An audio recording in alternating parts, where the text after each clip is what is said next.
Good afternoon, everybody. Welcome to the first Crone Law Firm Facebook Live show. I'm Alan Crone. I'm the Crone of Crone Law Firm, and we're an employment law firm in Memphis, Tennessee. And we represent employees, executives, and entrepreneurs in any dispute they have which affects their ability to make money. And that could be everything from compensation issues to wrongful termination, discrimination, non-competes, buy-sell agreements, all sorts of things, even personal injury cases that result in someone losing their capacity to make a living. And that's our mission here, is we try to help folks with probably one of the most important relationships in their lives, and that's their relationship with their employer, whether they're self-employed or have business partners, or they're just working folks who work for a living and get a W-2 at the end of the year. So we've been frequently asked questions about different kinds of laws, employment laws, and we thought it would be a good idea to start a weekly or bi-weekly chat like this, where we take some of your questions that have come in and answer them live on Facebook, and hopefully people will get something out of this, and it'll be helpful to some folks. And if it's helpful to just one or two folks, then I don't think this is a waste of time. Again, my name is Alan Crone, and you can reach me here at the Crone Law Firm, 901-737-7740. So we're going to talk about overtime compensation. And overtime compensation basically is special added compensation that a worker gets when they work more than 40 hours in a given work week. So the first question I have is, when does an employer have to pay overtime? That's a great question. And the answer is, an employer has to pay overtime to certain kinds of workers anytime they work more than 40 hours in any given work week. And it's important to stop right there, because a lot of people don't understand exactly when overtime cuts in. Some people think it's more than 8 hours a day. Some people think it's more than 80 hours in a 2-week pay period. And frankly, the way some companies pay their workers add to this confusion, because it's hard to read their pay stubs so that you don't know exactly what you're getting paid for. But each week, you analyze each week separately. And an employer can decide when their work week begins and when it ends. And some employers make that decision that it's Monday through Sunday, and they leave it that way for 100 years. Some employers change it frequently, and they can do that, but they can't change it to try to avoid paying overtime. So you look at each week and you say, did I work more than 40 hours in a given work week? And if the answer is yes, then you are owed time and a half for every hour over 40 that you worked. And the way you decide what time and a half is you take your regular rate. And we could do a whole show just on the regular rate, and we may do that in the future. But basically, your regular rate is what is your normal rate of pay. If you're paid by the hour, say $10 an hour, then that's an easy calculus. You just take your regular rate of $10 an hour and you multiply it by 1.5, which would give you an overtime rate of $15 an hour. Sometimes companies pay you additional compensation, maybe a shift differential if you're a nurse, or a bonus or commission, and all of that extra money is supposed to be calculated into your regular rate. So even though your base rate may be $10 an hour, it may be that because of these add-ons, your regular rate should be calculated more like 15 or 20. And that's on a case-by-case basis, and we have to look into that in every case to determine what the regular rate is. And then you calculate, you multiply that by time and a half. For example, if your employer requires you to work 45 hours in a given week, but only pays you your regular rate, then you don't multiply it by 1.5, you multiply it just by 0.5, because you've already been paid that straight time. So each case is different, and each calculation is a little bit different. Now, this all presupposes that the worker in question is entitled to be paid overtime. And the way the law breaks that down, and right now we're talking about the federal law because some state laws are different. For example, where I am in Tennessee, there really isn't a state corollary to the federal law. In California and New York and some other states, they have their own overtime laws, which pay you a little bit better than the federal law. So you've got essentially two claims, one state and one federal. But we're going to be talking about the federal law since that applies to everybody.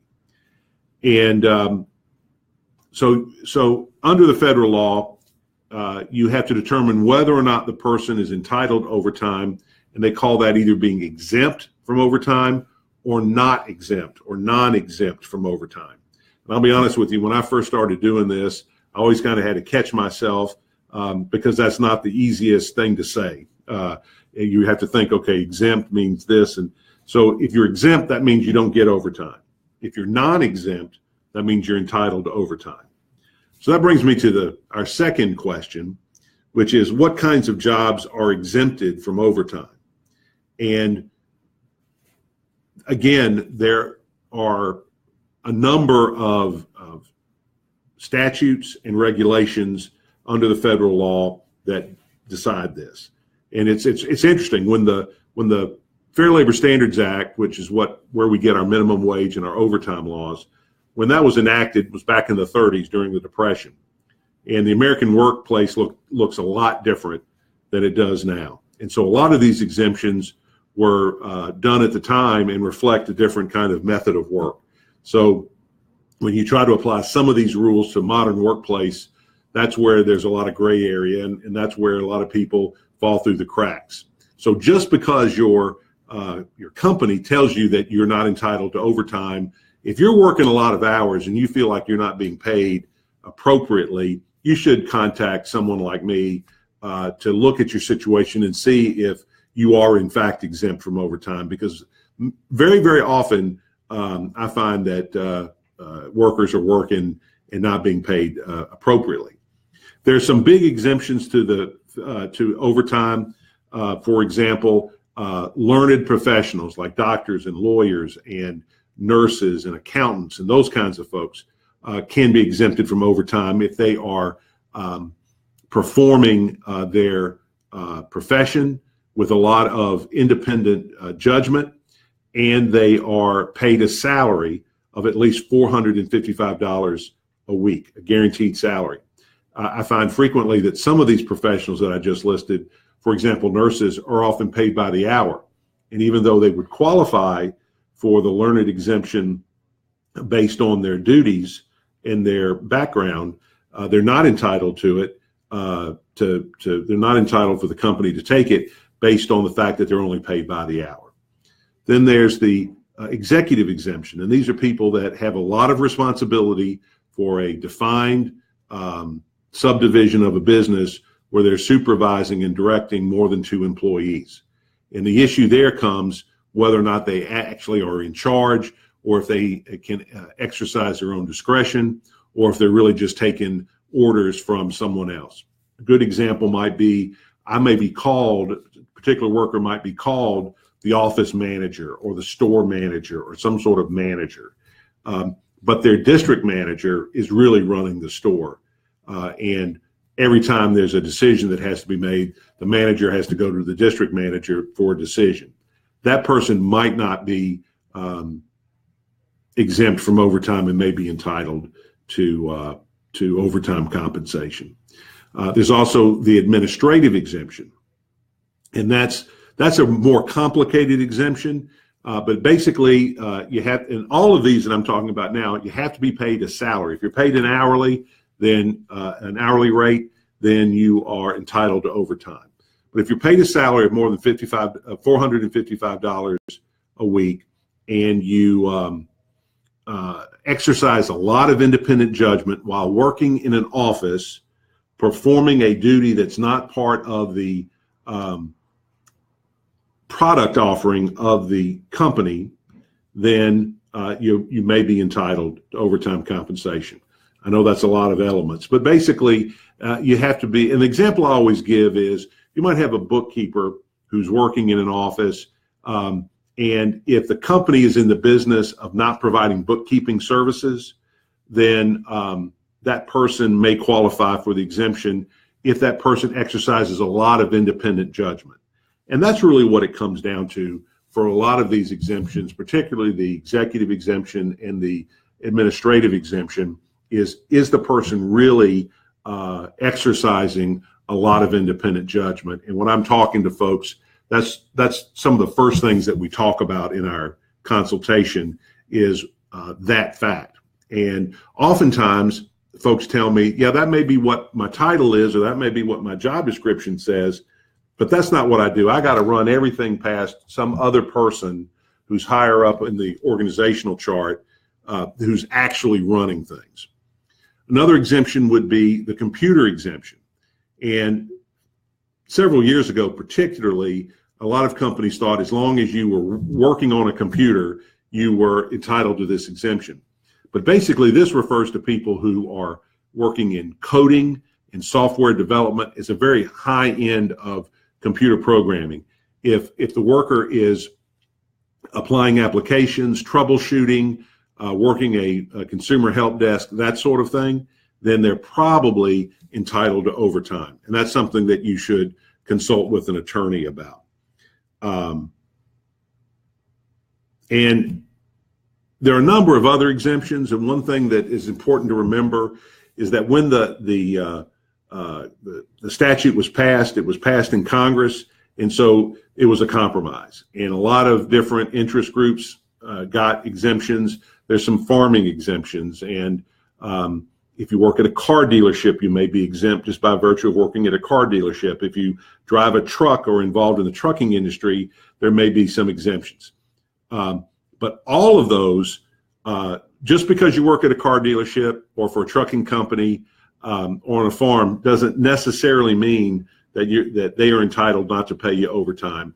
If you think you're working a lot of hours and you're not being fairly compensated, to me, that's the test. You ought to at least look into it and ask a lawyer. And a lawyer can tell you whether or not it's a clear case or a close case one way or the other. And then you'll know for sure what your rights are, and you can pursue it that way. One question that I'm frequently asked that I think is an excellent question is, can you get paid overtime if you're paid a salary? People will call me up and say, Alan, my employer says that because I'm paid a salary, I'm not entitled to overtime. Well, that is not the case. Salary is a test, and it's called the salary basis test. And if you Google that and you read it without a real good understanding of the overtime laws, you might think that. And your employer might legitimately think that because his accountant or some business associate or somebody told him that, and that's what they're going on. Well, just being paid a salary is not where you stop your analysis. You have to then go on and say, okay, is there an exemption that where my duties, what I actually do, not what my job description says I do, but what I actually do, does that qualify me for the exemption? And so that's a myth that I always take every opportunity to bust, because a lot of people think, well, if I'm just paid a salary, then I don't have to, I'm not entitled to overtime. It's an important consideration, but that's not where the analysis needs to stop. Can an employee agree not to be paid overtime? There's a very surprising answer to this question. The answer is no. I don't care if you've signed an agreement that says this is the way I'm going to get paid, and I know I'm entitled to overtime, but I'm not going to get paid overtime, and I agree not to take it. The company can't rely on that.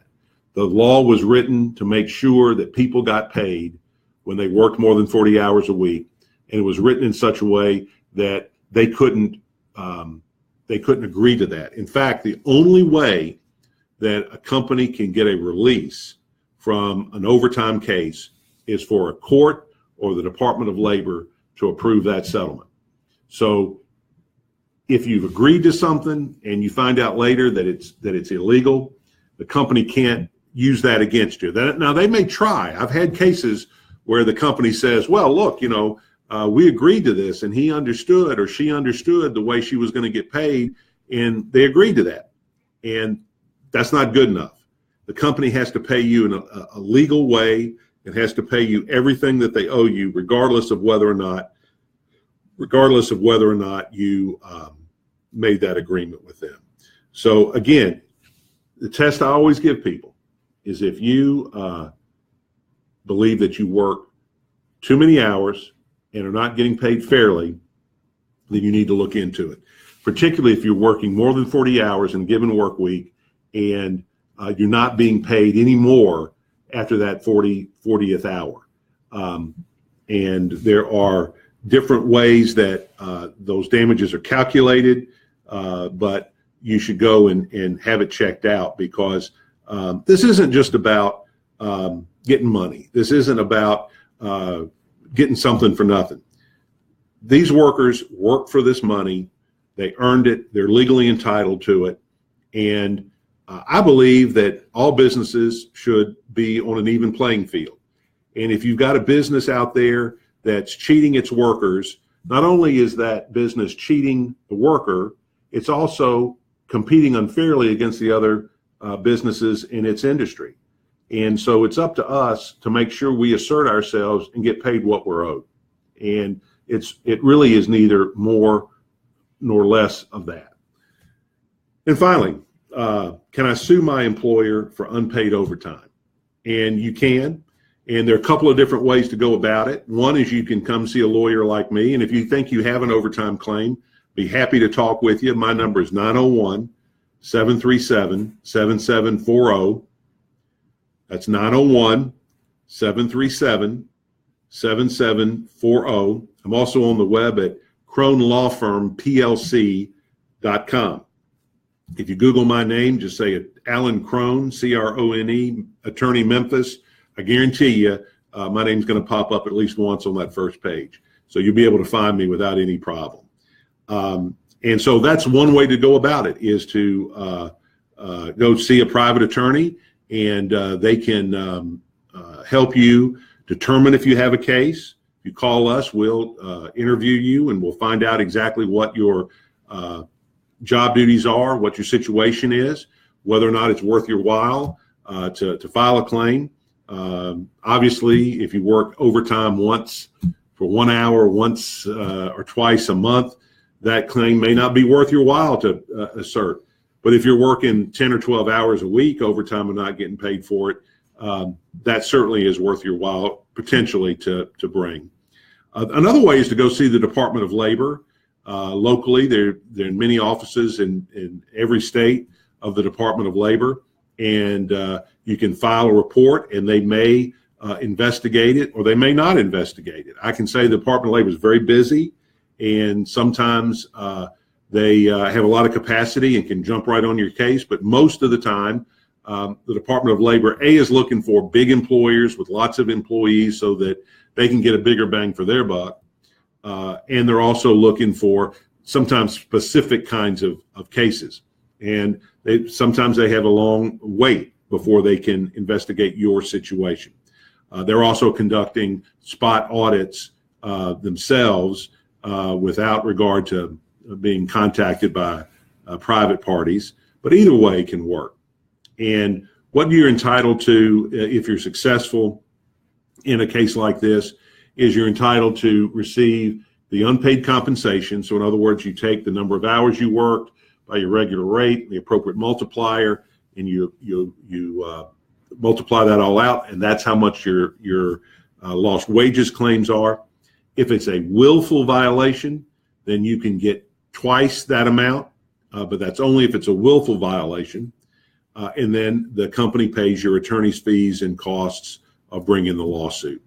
And it's not designed, to get a big jury verdict out of on a particular case, but it is designed to pay you what you're owed, a little bit extra, hopefully, for your trouble, and to make sure that you don't have to come out of pocket to pay your attorney. So I hope this has been helpful. This has been our inaugural Facebook Live show. I've enjoyed recording it. I hope that if you've listened to it, that you've enjoyed it, you've got something out of it. And if I can answer any questions for you, again, Google me at Alan Crone, Memphis attorney, or you can call my office at 901-737-7740. And I hope you have a nice evening. And thank you very much for listening.